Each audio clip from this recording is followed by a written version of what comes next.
My name is Rachel, and I'm a 26-year-old freelance graphic designer living in Portland. Last October, I agreed to house sit for my aunt's friend while she was on a 2-week cruise to Alaska. The woman's name was Mrs. Garrett, and she lived alone in this old craftsman house about 40 minutes outside the city, tucked away in a neighborhood where the homes sit far apart, separated by tall Douglas firs and overgrown hedges. I'd met Mrs. Garrett maybe twice before at family gatherings. She seemed nice enough, a retired librarian in her late 60s with 2 cats named Poe and Lovecraft. She offered me $500 for the 2 weeks, which I desperately needed since my freelance work had been slow. The deal was simple: feed the cats, water the plants, bring in the mail, and keep the place looking lived in. She even said I could use her office to work since the Wi-Fi was good. The house was beautiful in that old, creaky kind of way. Hardwood floors that groaned with every step, high ceilings, and windows with the original glass that made everything outside look slightly warped. Mrs. Garrett gave me a full tour before she left, showing me where the cat food was, how to work the temperamental thermostat, and which floorboards to avoid if I didn't want to wake the whole house. She also mentioned, almost as an afterthought, that sometimes the neighborhood kids would cut through her backyard as a shortcut to the main road. "Don't be alarmed if you hear footsteps outside at night," she said with a laugh. "They're harmless, just lazy teenagers." The first few days were completely fine. I fell into a comfortable routine, working during the day, making dinner in her cozy kitchen, and spending evenings reading on her couch with the cats curled up beside me. The isolation was actually nice. I'm used to city noise, sirens, traffic, people yelling at all hours. The quiet felt like a luxury. It wasn't until the 4th night that things started feeling off. I was in bed around midnight when I heard footsteps on the back porch. Heavy, deliberate steps, not the quick patter of teenagers cutting through. I remembered what Mrs. Garrett had said and tried to convince myself it was nothing. But then the steps stopped right outside the bedroom window. I could hear breathing, or maybe it was just the wind. I lay there frozen, staring at the ceiling, waiting for the sound to move on. After what felt like forever, the footsteps retreated, crunching through the leaves in the backyard. I didn't sleep well that night. The next morning, I checked the backyard. There were fresh footprints in the dirt near the porch, way too large to belong to any teenager. Size 12, maybe 13. I took a picture of them with my phone, though I wasn't sure why. Part of me wanted to call my aunt, but I felt ridiculous. What was I going to say? That I heard footsteps and found prints in the yard? Mrs. Garrett had literally warned me about this. That evening, I made sure every door and window was locked before bed. I even wedged a chair under the back door handle, something I'd seen in movies but never thought I'd actually do. I tried to work on a project to distract myself, but I kept glancing at the windows, half expecting to see a face pressed against the glass. Around 2 a.m., I woke up to a sound downstairs. It was faint but distinct, the slow creak of someone walking across the living room floor. My heart started hammering. I grabbed my phone, ready to call 911, and listened. The footsteps moved slowly, methodically, like someone was searching for something. Then they stopped. I waited in bed for probably 20 minutes, barely breathing, before I worked up the courage to check. I crept downstairs with my phone flashlight, my hands shaking so badly I could barely hold it steady. The living room was empty. The front door was still locked. The chair was still wedged under the back door.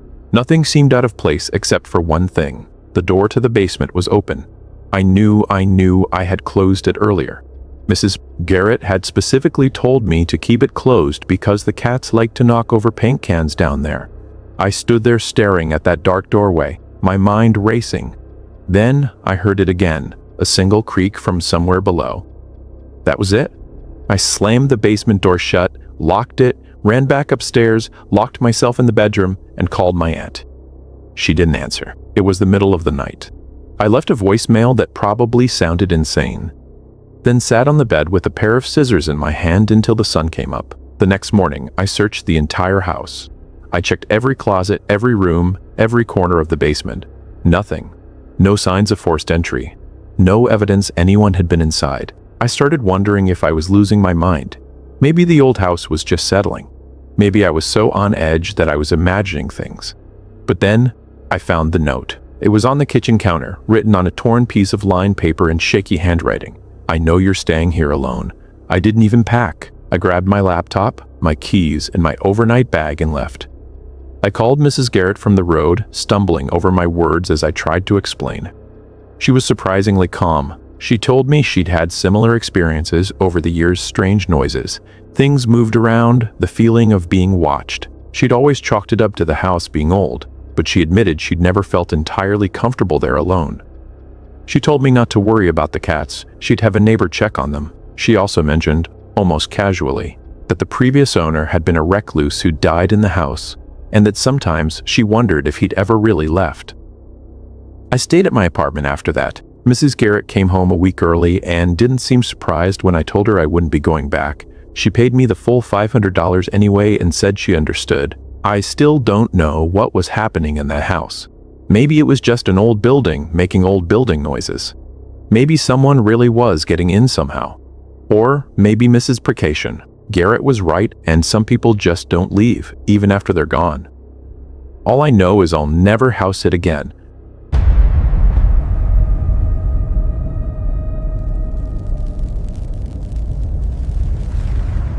I live alone in a rental duplex on the east side of Portland. It's one of those older places built in the 1940s, kind of charming but also kind of falling apart. The landlord is cheap, so things break a lot and take forever to get fixed, but the rent is manageable, and I like my privacy, so I deal with it. This happened 3 nights ago on a Tuesday. I'd gotten home from work around 6:30, made some pasta, and settled in to watch Netflix. It was one of those quiet weeknights where you're just decompressing from the day. The weather had been stormy all week, lots of rain and wind, so I was glad to be inside. Around 9:45, I was halfway through an episode of some crime documentary when every single light in my apartment went out at once. Not flickering, not gradual, just instant darkness. My first thought was that a transformer blew or something. Storms had been knocking out power all over the city. I grabbed my phone and turned on the flashlight, then walked over to the window to check the neighborhood. Every house on my street still had their lights on. Every single one. Porch lights, living room windows glowing, even the street lights were fine. It was only my half of the duplex that was dark. I could see light coming from under the door that connects to my neighbor's unit. She was home, and she definitely still had power. That's when I started to feel uneasy. I went to check the breaker box, which is located in a small utility closet near the back door. I opened it up and shined my phone light inside. Every single breaker had been flipped to the off position, not tripped, manually switched off. I just stood there staring at it for a second, trying to make sense of what I was seeing. Breakers don't just flip themselves. Someone had to physically open this box and turn them all off. My first thought was maybe the landlord came by to do maintenance or something and forgot to tell me. But that didn't make sense. It was almost 10 at night and he would have texted me. Then I thought maybe I'd somehow done it myself earlier without realizing it.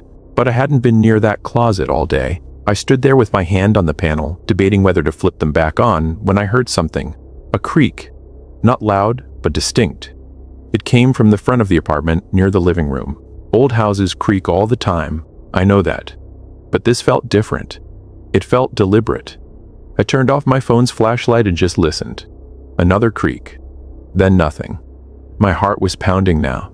I backed away from the breaker box slowly, holding my phone, but keeping the light off. I didn't want to give away where I was. 911, but what would I even say? That my breakers were off and I heard a creak? They'd think I was paranoid. I moved quietly through the dark apartment toward my bedroom. My plan was to lock myself in, call the non-emergency line, and just wait it out. I made it about halfway down the hall when I heard the back door handle rattle. Not like someone was trying to break in. Like someone was testing to see if it was locked. I froze. The rattling stopped. Then I heard footsteps on the gravel outside, moving around the side of the house toward the front. That's when I ran. I locked myself in the bedroom, shoved a chair under the door handle, and called 911. My voice was shaking so badly I could barely get the words out. I told them someone was outside my house, that my power had been cut, and I thought they were trying to get in.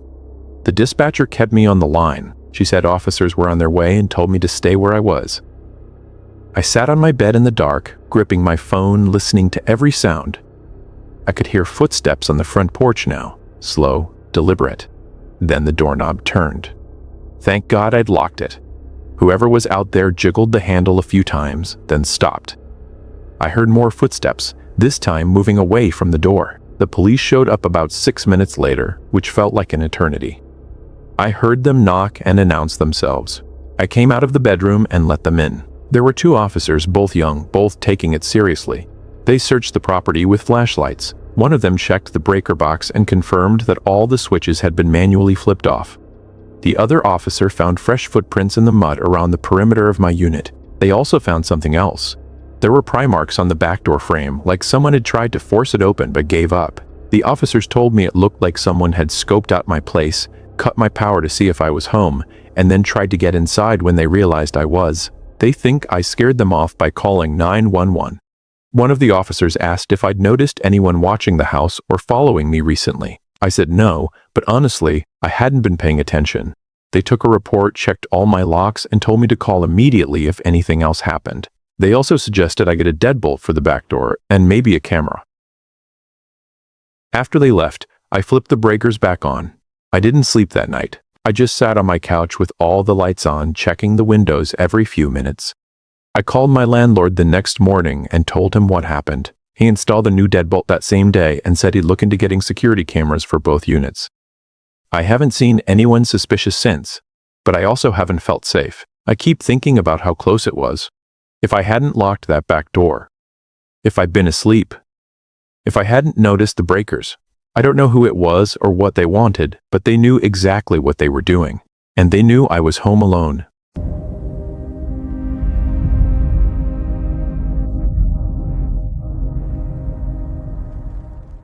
My name is Sarah Chen, and I'm 22 years old. I still live at home while finishing my degree at the local community college, which I know sounds lame, but rent in the Bay Area is insane, and my parents don't mind. This happened last November when they went to visit my grandmother in Taiwan for 2 weeks. It was the first time I'd ever been completely alone in our house for more than a couple of days. Our house is in Fremont, one of those older suburban neighborhoods where the houses are spread out and most of your neighbors are retirees who go to bed at 8 p.m. My parents left on a Tuesday morning, and I remember feeling almost excited about having the place to myself. No one to ask where I'm going, what time I'll be back, or why I'm eating cereal for dinner. Just me, the house, and 2 weeks of freedom. The first few days were completely normal. I went to class, came home, watched Netflix, ordered takeout. I FaceTimed my parents once to let them know I was still alive. Everything was fine until Friday night. I got home around 9 p.m. after studying at the library. I pulled into the driveway and noticed the porch light was off, which was weird because I specifically remembered leaving it on that morning. I figured the bulb had just blown, so I made a mental note to change it later. I unlocked the front door and went inside. The house felt different somehow. I can't explain it, but there was this heaviness in the air, like when you walk into a room and you know someone was just there. I stood in the entryway for a minute, listening. Nothing, just the hum of the refrigerator and the occasional creak of the house settling. I told myself I was being paranoid and headed to the kitchen to grab some water. That's when I saw it. The back door was slightly ajar. Not wide open, just cracked about an inch, enough that I could see darkness through the gap. My stomach dropped. I always lock that door. It's basically muscle memory at this point.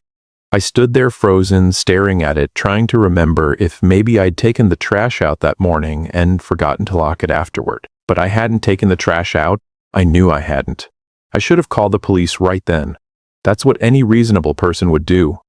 But instead, I did something incredibly stupid. I walked over and closed the door, making sure to lock it this time. Then I did a quick walk through the downstairs, turning on every light as I went. Living room, dining room, bathroom, laundry room. Everything looked normal. Nothing was missing or out of place.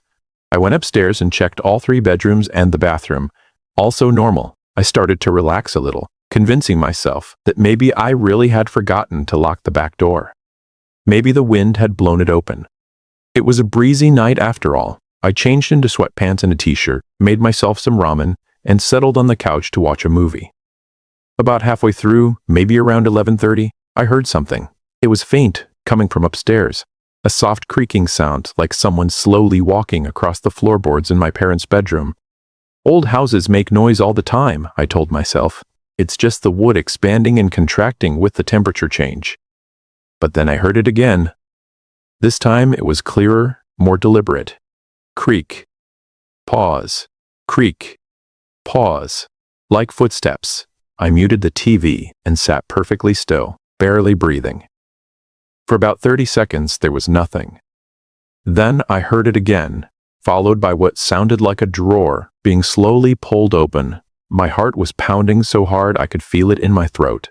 Someone was in my house. Someone was upstairs, in my parents' bedroom, going through their things.